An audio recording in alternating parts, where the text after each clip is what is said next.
car companies are not interested in ultimate efficiency. They are ideally interested in preserving status quo.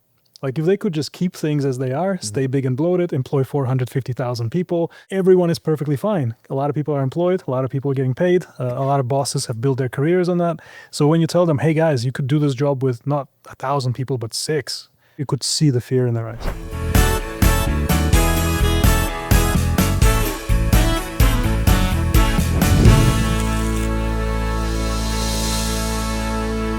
I asked this question of a guest of mine last night who's also design.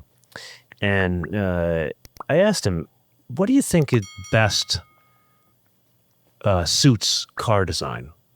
I guess you could call it hive mind, or the committee approach to deciding what designs work, or the Harley Earl one man's vision? Which one do you think is more conducive to creating a successful design? So if the choices are as binary as those two, I would say the dictatorship is more conducive to good design than the hive mind approach. But I don't see it as quite as binary as you just described, because... What are the moving parts? The moving parts is you hire top talent because you rely on their input and you rely on their opinion and you rely on their talent. So it would be silly for you to come in and kind of outright decide every time you're in the office or in a studio. You hear, you listen, you brainstorm, you discuss, but then you still make the executive decision and taking into consideration that which you heard.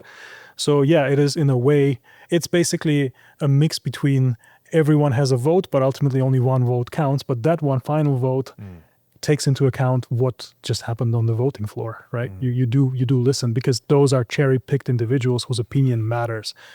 In a bigger studio where you're not necessarily cherry-picking people and you just have maybe legacy teams that you've inherited, it's dangerous to allow that level of kind of parliamentary discussion. But in a small team where you are really, a bit like Apple with their design team, really hand-picked individuals whose opinion you can trust, whose motivations you're aware of. They're not just saying that to make sure you stumble and, get punished for the mistakes, but they're really on board and they're non-political. It makes sense to listen and then decide. So what was your experience at Koenigsegg? It was pretty good. I know a lot of people find that company tricky to work at. I found it good. For me, it was good. I learned a lot from Christian von Koenigsegg. I spent a lot of time in engineering, much more than ever before. I learned a lot in terms of what goes into putting a car together from, start to finish, and not just the design aspect of it, but everything from supply chain management and issues with unions to prototypes and testing, road testing and crash tests, and a far wider gamut of experiences than a more silofied, bigger OEM experience would ever provide. I got to ask, something I always have found fascinating about Koenigsegg, and this is from my experience both going to school in Europe as well as living and working in Europe and actually managing people. Did Sweden get in the way of building cars, developing cars? Because you think about the crazy regulations specifically to cars and taxation on cars there. Was this an issue in developing cars for you guys? Not necessarily, no. I mean, Sweden does have a proud tradition of building cars, obviously with Volvo and Saab first and foremost, and Christian's company also ranks now in the success stories of Sweden.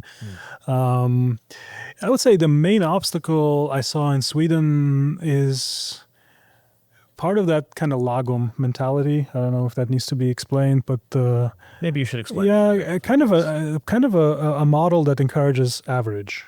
Just be good, be average, enjoy life, do average things. There's no need to jump too high, and you won't sink too low by, just kind of stay put. Don't.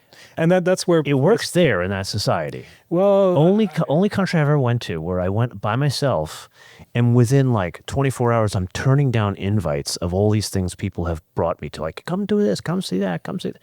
It was amazing. No other country I can say. Super friendly people, wonderful people. I really enjoyed them. But the standouts like Christian, obviously, they are anything but average. So that I'm sure that it took a bit of reality distortion and bending the laws of universe to achieve what he did.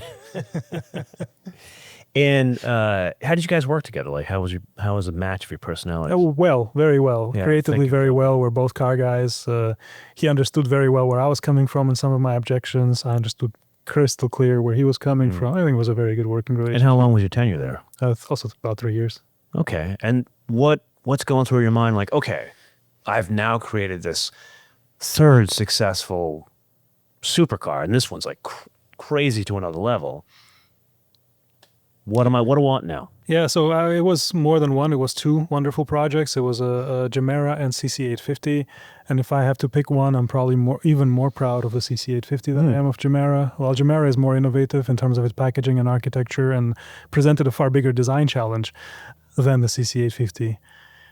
The CC850 was more rewarding because it's a classic Koenigsegg shape that I was able to kind of, with my team obviously, massage it to perfection. And it's the same transformation that you would see between a kind of a 1967 Ford GT Le Mans winner and the Camillo Pardo 2002 Ford GT. I love both those cars. I mean, the Le Mans winner ranks as probably my favorite exterior of all times, or it's always kind of up there with a couple of cars, just gorgeous. But I loved the homage as well because it just nailed it, you know. There was everything about it was modern, was beautiful. You could never say, wow, this is a retro car. No, it looked perfectly good for its era in 2002, but still every line, every element had its roots back in the original. And I always wanted to do that to the Koenigsegg because I felt that the original car, again, love it, but was still a little bit on the clumsy side as far as surfacing and detailing is concerned. So to really button it up and put it together. Well, the history of how it came together and all the different pieces, all different cooks in the kitchen, different companies involved. And a very young Christian with still a lot to experience and a lot to learn. And that's still a fantastic foundation for their brand. And I feel really great that I had a shot at recreating that icon. And the idea to do it was mine. I presented it to Christian and he right away said, it's a great idea if you can handle it on top of all the other work that you guys have. And what's the size of a design studio at a Koenigsegg as opposed to a Volkswagen? Like 6 people.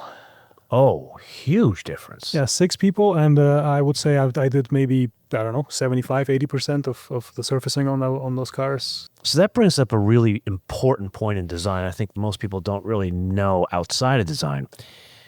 Once you kind of get into management, especially like really high up, like the Lukes of the world, there's not as much of the actual, you're coming up, you're putting I guess not pen to paper, but you're doing the stuff in the computer. Kevin Hunter at Toyota is a good example of this. Like, he is the boss of Calty, which is an important studio for a very big car company. Sure. Yet it was his quote unquote sketch that became cars like the LC500 or the FT1, which became the Supra. Right. And it sounds like this is kind of what you do as well. I'm not very well aware of how he works, Kevin Hunter. I've not been to... as you move up in design, it sounds like even though you're the boss, you're still down in the trenches working with the guys and you're coming up with concepts. More so, I would say, in my case than in most cases, because I learned how to create very close to production level exteriors in CAD. So what does that mean? That means that... So when you draw something... And you kind of, let's say, are successful enough with your drawing that, I don't know, a CEO of a car company picks it and says, that's the car, or whatever. Streamline the process. They pick the sketch. You still have to translate that sketch into a feasible model, right? Yeah. That will have not only the aesthetics of what you intended with the sketch, but also the feasibility aspects, so that the panels can be manufactured, that they respect the packaging constraints, that they respect the aerodynamics, the quality issues, all of that stuff. And I realized very early in my career that picking a sketch is folly. Like, when you pick a sketch, you're picking something that is 0.1% of the way to a final product. So 99.99% is still left to do. And picking a sketch is a disservice to everyone involved, because that sketch may not translate. And there's been plenty of instances when sketches don't translate. And then they translate into a butchered car. Nobody's happy with it. Every presentation is a pain. Nobody walks away excited. It's all because the sketch that was picked perhaps wasn't the right sketch. Yeah. But at the sketch phase, it's very difficult to know what kind of stones are under that water, right? Mm-hmm. So I decided very early in my career, still in Volkswagen times, to stop showing sketches to anyone. I had a very distinctive sketch style and people really liked my drawings. Mm-hmm. But I realized it's not fair. I'm not getting what I want out of this process. So instead of showing sketches, I started building them in CAD, in 3D, gift of clarity, and show directly the exterior as it will be in production. For sure, not every issue is solved, not every feasibility problem is solved, but at least it's on package. At least But you're putting like the right size wheels on it. You're putting Right-size mirrors wheels, on the mirrors. car. The packaging is all right, so the engineers You also can get it. cheat. You cheat, but you cheat knowing where you cheated, and you know that you can rewind on those cheating points. Like, So, what's a cheat you can get away with? for example, you keep the tire OD always, never scale the tire OD up, but go half an inch larger on the rims, and scale the wheel arches by a few millimeters down, so you have tighter fitment of the wheel to the body. So you do these sorts of little tweaks here and there, which, by the way, later you can fight for. Because later you can say, all right, you think you need that particular wheel envelope. What kind of wheel model did you run? Oh, it had square edges for the tire. How about we put some camber on those tire profiles, and then run the envelope and cut off those corner cases. You don't need full bump, full steer, or you can cut off corner cases and get smaller wheel potatoes in place. So you stop being quote unquote an artist and you become one of the developers of the car, just coming from a design perspective. And you need that skill in your hands. You need to be able to build your exteriors up to a certain level, which in my case is quite high, because there's so much lost in translation. Just for a second, imagine that you're a trained composer and the only thing you know how to do is walk around and hum and whistle. If you don't know how to write your own score, I don't consider you a trained composer. That humming and whistling is not professional. Unfortunately, car designers, all they can do, in my mind, is hum and whistle, because all they do is produce drawings. Nobody needs that. You need to sit down and build your own CAD. That's the equivalent of writing score. So that brings up a very good point. You know, we're around the corner here from, I would say, the Harvard of car design, your alma mater. Then you got the Yale up in Detroit. Then you've got Pforzheim, and you got some transport design programs in other places. Do you think the schools are teaching this skill set? They're not. Why is that? Because they are service providers for the automotive industry. They provide what the automotive industry asks of them. And right now, automotive industry is in love with AI, so everybody's shifting to this AI workflow. The truth of the matter is, car companies are not interested in ultimate efficiency. They are ideally interested in preserving status quo.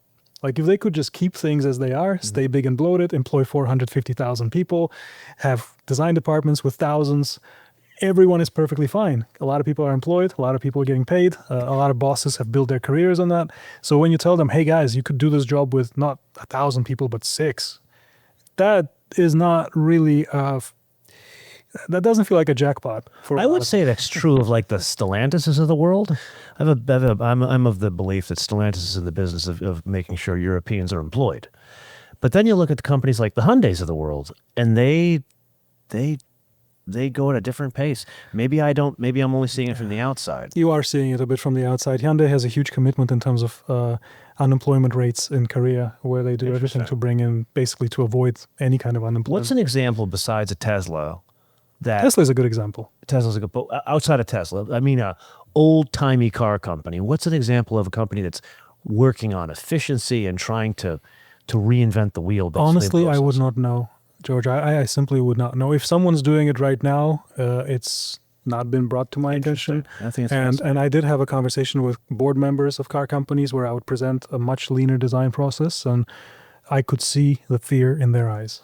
That's the only way I can describe their reaction, because that meant they didn't see the efficiency and the cost savings. They saw, I might be actually losing my power within the organization, because all of a sudden I don't need 1,000 people in my employ. You know, it's one thing when you're coming to a board meeting representing 1,000 strong team, another thing when you're coming in representing a team of 20. So our theme of like politics and authority kind of come back into this whole discussion. Very much. You could see the fear in their eyes. That's the only way I can put it. If you enjoyed this content, please like the video and consider subscribing to see even more content like this. And to listen to or watch the full podcast version of this episode, search MotoMan TV Podcast in your favorite podcast platform or click the link in the video description below. We have all new episodes each Wednesday. Thanks for watching.